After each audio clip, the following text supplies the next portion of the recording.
السلام علیکم ورحمۃ اللہ وبرکاتہ۔ بسم اللہ الرحمن الرحیم۔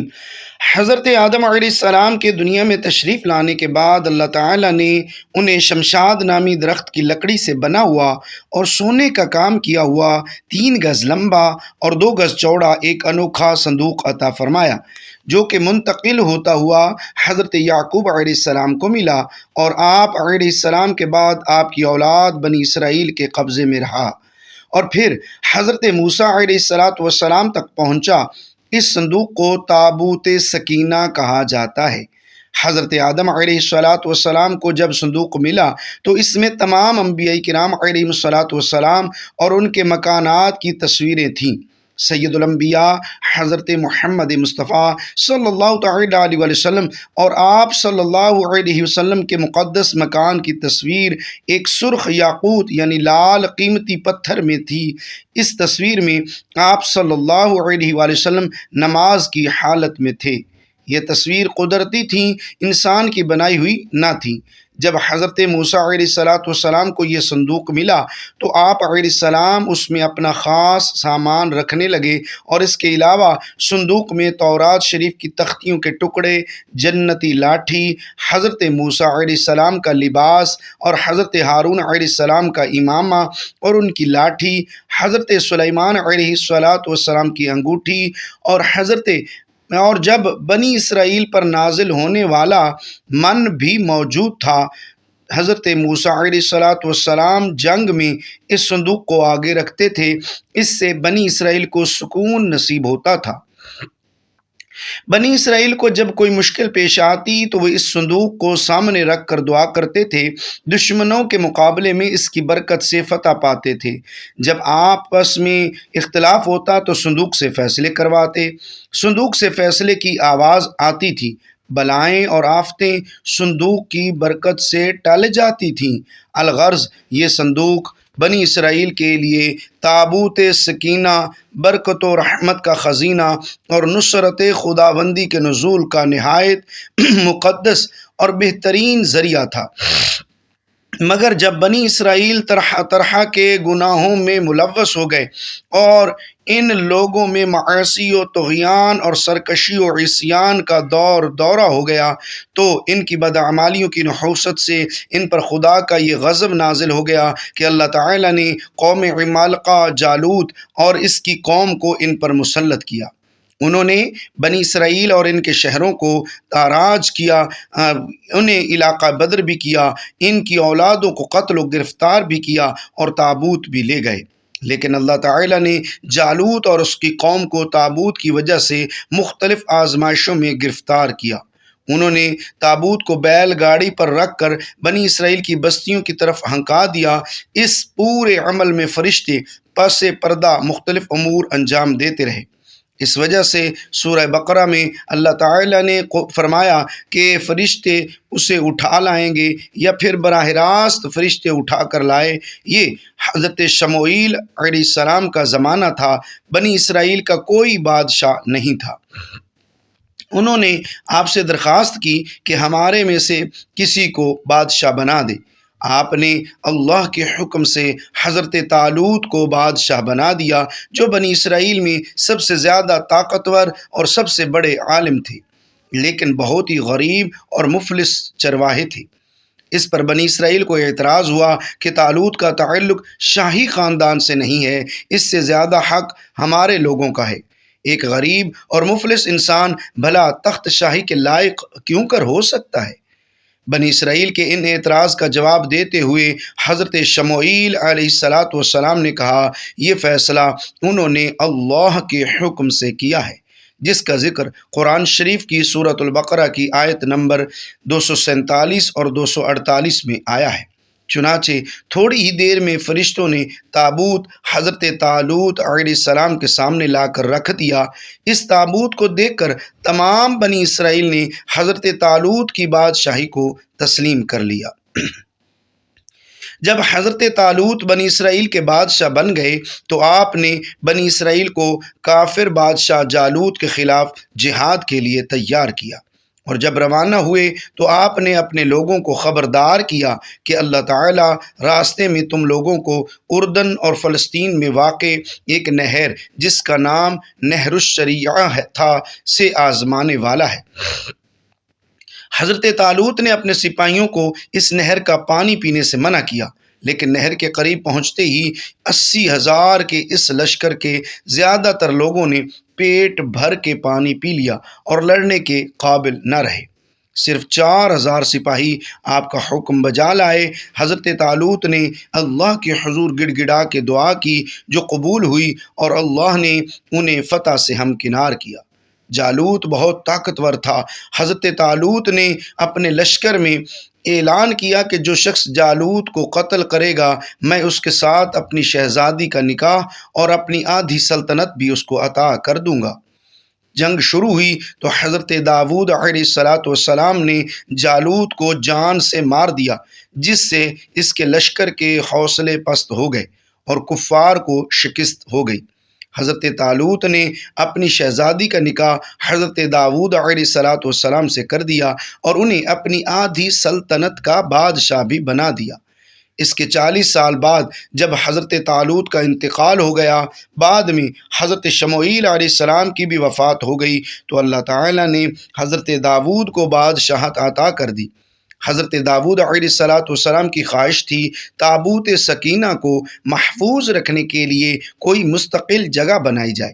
چنانچہ حضرت داؤد علیہ السلام نے نبوت اور بادشاہت ملنے کے بعد اللہ تعالیٰ کی عبادت کے لیے ایک عظیم الشان عبادت گاہ مسجد تعمیر کرانا شروع کی۔ اسی تعمیر کو ہیکل سلیمانی کہا جاتا ہے، جسے حضرت سلیمان علیہ السلام نے اپنے والد کی وصیت کے مطابق نہایت اہتمام اور شان و شوکت سے مکمل کروایا۔ یہاں تک کہ اس کی تعمیر میں اتقان و استحکام کے لیے جنات سے بھی خدمت لی۔ چنانچہ حضرت سلیمان علیہ السلام نے اس مسجد یعنی بیت المقدس کی تکمیل کی اور نمایاں و عظیم الشان تعمیرات آپ علیہ السلام نے کروائیں، اس لیے اسے ہیکل سلیمانی کہا جاتا ہے۔ معلوم ہوا کہ ہیکل سلیمانی سے مراد وہی مسجد بیت المقدس ہے جس کی تعمیر کا ذکر قرآن مجید میں بھی کیا گیا ہے اور جو آج تک موجود ہے، جہاں سے رسول اللہ صلی اللہ علیہ وآلہ وسلم کو معراج کے موقع پر آسمانوں کے سفر کے لیے لے جایا گیا۔ 598 قبل مسیح میں جب ایک ظالم بادشاہ بخت نصر نے بنی اسرائیل پر حملہ کیا تو دوسری عمارتوں کے ساتھ ساتھ ہیکل سلیمانی کو بھی تباہ برباد کر دیا۔ اس افراتفری میں تابوت سکینہ غائب ہو گیا اور آج تک اس کا کوئی سراغ نہیں مل سکا۔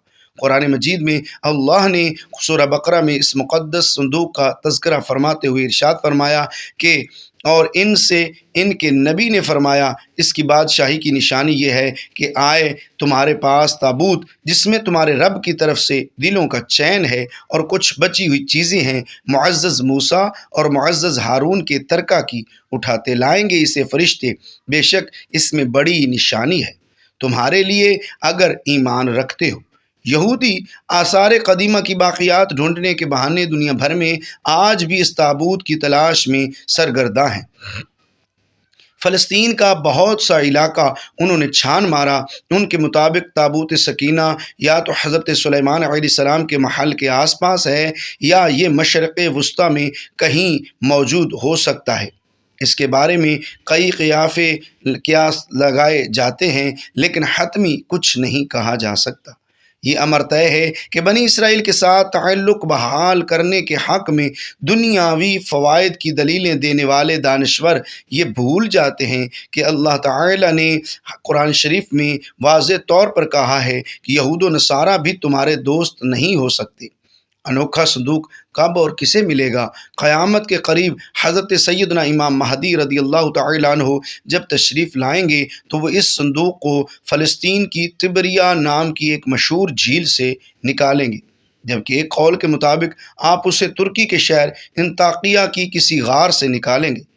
جب آپ نے پیارے صحابی حضرت عمار بن یاسر رضی اللہ تعالیٰ عنہ کی یہ حالت دیکھی تو آپ کا دل بہت کڑا اور حضرت عمار رضی اللہ تعالیٰ عنہ کے سر پر شفقت کا ہاتھ پھیرا اور فرمایا، اے آگ، تو عمار بن یاسر کے لیے اسی طرح ٹھنڈی اور سلامتی والی بن جا جس طرح حضرت ابراہیم علیہ السلام کے لیے بن گئی تھی۔ حضرت عمار رضی اللہ تعالیٰ عنہ نے صبر و استقامت کا وہ مظاہرہ کیا جس سے تاریخ اسلام میں اس مرد مجاہد کو تا قیامت صابرین میں یاد کیا جائے گا۔ پھر وہ خوشی کے لمحات بھی آ گئے جب اللہ تعالیٰ نے اپنے پیارے محبوب صلی اللہ تعالیٰ علیہ وسلم کو فرمایا، اب ہجرت کی تیاری کرو۔ جب میرے آقا حضرت محمد مصطفیٰ صلی اللہ تعالیٰ علیہ وسلم کو مدینہ کی طرف ہجرت کا حکم ہوا تو حضرت عمار بن یاسر رضی اللہ تعالیٰ عنہ کو بھی یہ موقع نصیب ہوا اور مدینہ پاک میں پہنچ کر امن کا سانس لیا۔ یہ وہ ہستیاں تھیں جن کے خون سے اسلام کے باغ کی آبیاری کی گئی، جن کے لہو سے اسلام پوری دنیا میں پھیلا۔ انہی کے صدقے ہمیں بھی اسلام نصیب ہوا۔ بڑھاپے کے دنوں میں حضرت عمار بن یاسر رضی اللہ تعالیٰ عنہ کی پشت مبارک پر سیاہ داغ نظر آتے تھے، جس کی وجہ پوچھنے پر آپ فرماتے تھے، یہ وہ نشان ہیں جب مجھے انگاروں پر سلایا جاتا تھا، گرم ریت پر لٹایا جاتا تھا، لیکن میں نے صبر کا دامن نہیں چھوڑا، کبھی زبان سے کوئی شکایت نہیں کی۔ حضرت عمار بن یاسر رضی اللہ تعالیٰ عنہما ہجرت کے موقع پر قباء میں اس مقدس مسجد کی تعمیر کے وقت پتھر ڈھوتے تھے اور اس کی تعمیر میں بڑھ چڑھ کر حصہ لیتے تھے۔ یہ اسلام کی سب سے پہلی مسجد تھی جس کی تعمیر کے وقت آپ سب سے زیادہ اینٹیں اٹھاتے تھے اور یہ رجز پڑھتے تھے، ہم مسلمان ہیں، ہم مسجد بناتے ہیں، ہم مسلمان ہیں، ہم مسجد بناتے ہیں۔ پھر جب آپ مدینہ پاک میں اپنے محبوب آقا حضرت محمد مصطفیٰ صلی اللہ تعالیٰ علیہ وسلم کے دربار اقدس میں رہنے لگے تو ساری مصیبتیں، تکلیفیں، اذیتیں ختم ہو گئیں۔ پھر جب اللہ تعالیٰ نے جنگ بدر میں کفار مکہ کو ذلیل و خوار کیا اور اس جنگ میں ابو جہل جیسے ظالم لوگ مارے گئے تو میرے آقا مولا حضرت محمد صلی اللہ تعالیٰ علیہ وسلم نے حضرت عمار بن یاسر رضی اللہ تعالیٰ عنہما کو فرمایا کہ اللہ تعالیٰ نے تمہاری ماں کے قاتل کا بدلہ لے لیا۔ حضرت عمار بن یاسر رضی اللہ تعالیٰ عنہما نے حضور صلی اللہ تعالیٰ علیہ وسلم کے ساتھ تقریباً سب جنگوں میں شامل ہو کر داد شجاعت حاصل کیا تھا۔ حضور نبی کریم صلی اللہ تعالیٰ علیہ وسلم کی زندگی دنیا کے تمام انسانوں کے لیے ایک مثال ہے۔ حدیث کے اندر آتا ہے جس کا مفہوم ہے کہ ایک بار آپ صلی اللہ علیہ وآلہ وسلم چند صحابہ کے پاس سے گزرے، آپ نے صحابہ کرام کو دیکھ کر فرمایا کہ جو کچھ آخرت کے بارے میں مجھے معلوم ہے، اگر وہ حقیقت تمہارے سامنے آشنا ہو جائے تو تم لوگ ہنسنا بھول جاؤ گے اور ہر وقت روتے رہو گے۔ ناظرین، آپ صلی اللہ علیہ وآلہ وسلم نے ایک جگہ پر فرمایا، ایک دن میں نے سوچا کہ میں کیوں نہ اللہ سے یہ دعا کروں کہ وہ تم لوگوں کو عذاب قبر کی ایک جھلک دکھا دے، لیکن پھر میں نے یہ ارادہ یہ سوچ کر ترک کر دیا تھا کہ تم لوگ اس خوف سے کہیں اپنے مردوں کو ہی دفنانا نہ چھوڑ دو، یعنی قبر اور آخرت کا معاملہ اتنا سخت ہے۔ لیکن دوسری طرف ایسا بھی نہیں ہے کہ آپ صلی اللہ علیہ وآلہ وسلم کبھی مسکرایا نہیں کرتے تھے، بلکہ آپ صلی اللہ تعالیٰ علیہ وسلم بھی انسانی فطرت کے لحاظ سے عام انسانوں کی طرح تھے۔ آپ بھی اپنے صحابہ کے ساتھ مزاح کرتے تھے اور مسکراتے بھی تھے۔ آپ کی زندگی کے کئی ایسے واقعات ہیں جن میں آپ کھل کر مسکرائے۔ آئیے رسول اللہ صلی اللہ علیہ وآلہ وسلم کی زندگی کے کچھ ایسے ہی مزاحیہ واقعات کے بارے میں جانتے ہیں جو یقیناً آپ نے آج سے پہلے کبھی نہیں سنے ہوں گے اور آپ کی نظر میں یہ واقعات منفرد حیثیت رکھتے ہوں گے۔ ان واقعات کے حوالہ جات بھی میں آپ کو ویڈیو میں آگے چل کر بتاؤں گا۔ ناظرین، ایک موقع پر مجلس میں کھجوریں کھائی جا رہی تھیں۔ آپ صلی اللہ تعالیٰ علیہ وآلہ وسلم نے مذاقیہ طور پر کھجوروں کی گٹھلیاں حضرت علی المرتضیٰ شیر خدا رضی اللہ تعالیٰ عنہ کے سامنے رکھتے رہے۔ آخر میں گٹھلیوں کے ڈھیر کی طرف اشارہ کر کے فرمایا کہ علی، تم نے تو بہت سی کھجوریں کھائی ہیں۔ حضرت علی رضی اللہ تعالیٰ عنہ نے مسکراتے ہوئے کہا کہ میں نے تو گٹھلیوں سمیت کھجوریں نہیں کھائیں، ناظرین، ایک صحابی تھے جن کا نام عبداللہ تھا۔ یہ بہت ہی مزاحیہ طبیعت کے مالک تھے اور رسول اللہ صلی اللہ علیہ وآلہ وسلم کو ہنسایا کرتے تھے، اور ان کا لقب عربی زبان کے اندر حمار تھا، یعنی گدھا۔ جیسے ہم کسی کی بے وقوفی پر اس کو ڈانٹتے ہوئے گدھا کہہ دیتے ہیں، حمار کی ایک بری عادت تھی کہ وہ شراب بہت پیتے تھے۔ ہر بار اللہ کے رسول اسے سزا کے طور پر کوڑے لگواتے، اور اگلی بار وہ پھر سے رسول اللہ صلی اللہ علیہ وآلہ وسلم کی مجلس میں آتے اور پھر جا کر شراب پی لیتے۔ ایک بار ایک صحابی کھڑے ہو کر کہنے لگے کہ اللہ کی لعنت اس شخص پر کہ اللہ کے رسول کی صحبت کے اندر رہ کر بھی اس گناہ سے باز نہیں آتا۔ حیرت انگیز طور پر اللہ کے رسول صلی اللہ علیہ وآلہ وسلم نے اس صحابی کو منع کیا کہ اسے مت برا بھلا کہو، کیونکہ جو کچھ میں اس کے متعلق جانتا ہوں تم نہیں جانتے۔ یہ شخص اللہ اور اس کے رسول سے محبت کرتا ہے۔ ناظرین، حضور صلی اللہ علیہ وآلہ وسلم کی اس حدیث مبارکہ نے یہ بات ثابت کر دی کہ اگر کسی شخص کے اندر کہیں ایک جگہ پر بھی کردار کی کمزوری ہو تو اس کی نیکیوں کو اور اس کی اچھائیوں کو زیرو سے ملٹیپلائی نہیں کرنا یہ ہمارے نبی صلی اللہ علیہ وآلہ وسلم کی تعلیم نہیں ہے، بلکہ آپ کی تعلیم ہے، بلکہ اس کی اصلاح کرنا ہمارا فرض بنتا ہے۔ یہ آج کے ہمارے معاشرے کے اندر مذہبی طور پر عدم برداشت رکھنے والے عالموں کے لیے بہت بڑا سبق ہے۔ ایک اور روایت کے اندر آتا ہے، ایک مرتبہ ایک بڑھیا خدمت اقدس میں حاضر ہوئیں اور درخواست کی کہ یا رسول اللہ صلی اللہ علیہ وآلہ وسلم، میرے لیے دعا فرمائیں کہ اللہ تعالیٰ مجھے جنت نصیب فرمائے۔ آپ صلی اللہ علیہ وآلہ وسلم نے فرمایا کہ بوڑھی عورتیں جنت میں نہیں جائیں گی۔ یہ فرما کر آپ صلی اللہ تعالیٰ علیہ وآلہ وسلم نماز کے لیے تشریف لے گئے۔ بڑھیا نے حضور صلی اللہ علیہ وآلہ وسلم کی الفاظ سنتے ہی زار و قطار رونا شروع کر دیا۔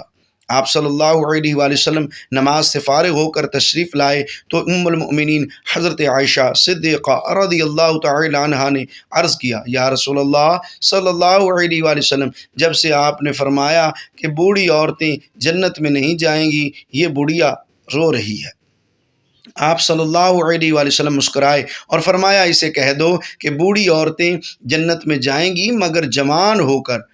جامعہ ترمذی کے اندر ایک حدیث ہے کہ ایک صحابی نے رسول اللہ صلی اللہ علیہ وآلہ وسلم کے پاس آ کر فرمایا کہ اے اللہ کے رسول، مجھے ایک سواری دے دیں۔ آپ صلی اللہ علیہ وآلہ وسلم نے حکم دیا کہ اسے اونٹنی کا بچہ دے دو۔ ان صحابی نے یہ سن کر جواب دیا کہ اے اللہ کے رسول، میں اس بچے کا کیا کروں گا، مجھے تو سواری چاہیے۔ آپ صلی اللہ علیہ وآلہ وسلم نے یہ سن کر پھر فرمایا کہ اسے اونٹنی کا بچہ دے دو، اور اس کے بعد مسکرا کر فرمایا کہ کیا کوئی اونٹ ایسا بھی ہے جو کسی اونٹنی کا بچہ نہ ہو؟ یعنی مفہوم یہ ہے کہ جو بھی اونٹ ہے آخر کار بچہ تو وہ اونٹنی کا ہی ہوتا ہے۔ ایک اور حدیث مبارکہ میں آتا ہے کہ آپ صلی اللہ تعالی علیہ وآلہ وسلم کے ایک صحابی تھے جو کہ بدو تھے، یعنی بالکل ان پڑھ اور ذہنی طور پر بھی کمزور اور شکل و صورت کے لحاظ سے بھی پیارے نہیں تھے، لیکن جب وہ آپ صلی اللہ تعالی علیہ وآلہ وسلم کے پاس آتے تو آپ اس سے بہت ہی محبت اور شفقت فرماتے تھے۔ اس کی کمر کو تھپ تھپا کر کہتے ہیں کہ یہ فلاں گاؤں کے اندر اسلام کی تبلیغ کے لیے ہمارا نمائندہ ہے۔ اب وہ صحابی بیچارے کیونکہ بہت ہی سیدھے تھے تو اتنے بڑے مجمع کے اندر اپنی تعریف سن کر وہ اور چوڑے ہو جاتے ہیں۔ یہ دیہات سے مدینہ کے اندر لا کر اپنا سامان بیچا کرتے اور رسول اللہ صلی اللہ علیہ وآلہ وسلم کے لیے بھی تحفے لایا کرتے تھے۔ ایک بار اسی طرح سے بازار کے اندر کھڑے وہ اپنا سامان بیچ رہے تھے کہ آپ صلی اللہ علیہ وآلہ وسلم نے اسے پیچھے سے جا کر اس کی آنکھوں پر ہاتھ رکھ کر ان کو پکڑ لیا۔ وہ ڈرنے لگے اور کہنے لگے کہ مجھے چھوڑ دو، لیکن جب انہوں نے پیچھے مڑ کر دیکھا کہ یہ تو حضور پاک صلی اللہ تعالی علیہ وآلہ وسلم ہیں تو اس نے اپنے ہاتھوں کو آپ صلی اللہ علیہ وآلہ وسلم کے پیٹ کے گرد لپیٹ لیا اور آپ صلی اللہ علیہ وآلہ وسلم سے محبت کی وجہ سے اسی طرح سے آپ سے چمٹ گیا۔ آپ صلی اللہ علیہ وآلہ وسلم نے مذاق میں فرمایا کہ کون ہے جو کہ میرے اس غلام کو خریدے گا؟ وہ صحابی بولے کہ اے اللہ کے رسول، آپ کا یہ غلام بہت ہی بد شکل ہے، آپ کو اس کی بہت ہی کم قیمت ملے گی۔ آپ نے فرمایا کہ تو لوگوں کی نظر کے اندر خوبصورت نہیں ہے، لیکن اپنے ایمان کی وجہ سے اللہ کی نظر کے اندر بہت ہی خوبصورت ہے۔ شمائل ترمذی کے اندر ایک حدیث ہے کہ غزوہ خندق کے موقع پر جب سامنے کفار مکہ خندق کے دوسری طرف حملہ کے لیے تیار بیٹھے تھے، آپ صلی اللہ علیہ وآلہ وسلم نے حضرت سعد رضی اللہ تعالیٰ عنہ سے فرمایا، جو کہ آپ کے ماموں تھے، کہ اے سعد بن ابی وقاص، میرے ماں باپ آپ پر قربان ہوں، ان کافروں پر تیر چلاؤ۔ حضرت سعد رضی اللہ تعالیٰ عنہ نے تیر چلانے شروع کیے تو ایک کافر بار بار اپنی ڈھال سے ان کو روک لیتا۔ کچھ دیر وقفہ ہوا تو اس نے یہ دیکھنے کے لیے کہ اچانک سے تیر آنا اس کی طرف بند کیوں ہو گئے، پھر جیسے ہی دشمن نے مختصر جائزہ کے لیے سر اوپر نکالنا چاہا تو فوراً ہی حضرت سعد بن ابی وقاص رضی اللہ تعالیٰ عنہ کی کمان سے تیر چلایا گیا تو تیر اس کے ماتھے پر جا لگا اور وہ وہیں پر ڈھیر ہو گیا۔ یہ منظر دیکھ کر آپ صلی اللہ تعالیٰ علیہ وسلم اتنا مسکرائے کہ آپ کی داڑھیں مبارک بھی دکھائی دینے لگیں۔ آپ صلی اللہ علیہ وآلہ وسلم کا فرمان ہے کہ میں ایک بار نماز پڑھ رہا تھا تو جبریل امین علیہ السلام میرے پاس سے گزرے اور مجھے دیکھ کر ہنسنے لگے، تو میں بھی انہیں دیکھ کر بے ساختہ مسکرانے لگا۔ اللہ تعالیٰ ہمیں نیک کاروں میں شامل فرمائے اور ہمارا خاتمہ بالخیر فرمائے، آمین ثم آمین۔ ناظرین کمنٹ باکس میں ایک بار صلی اللہ علیہ وآلہ وسلم ضرور ٹائپ کیجئے گا۔ شکریہ، اللہ حافظ۔ اور اپنے یوٹیوب چینل قاری الیاس ستاری آفیشیل کو سبسکرائب ضرور کیجئے، بیل آئیکن دبائیے تاکہ بر وقت آپ کو ویڈیو موصول ہو سکیں۔ جزاک اللہ خیرہ، السلام علیکم۔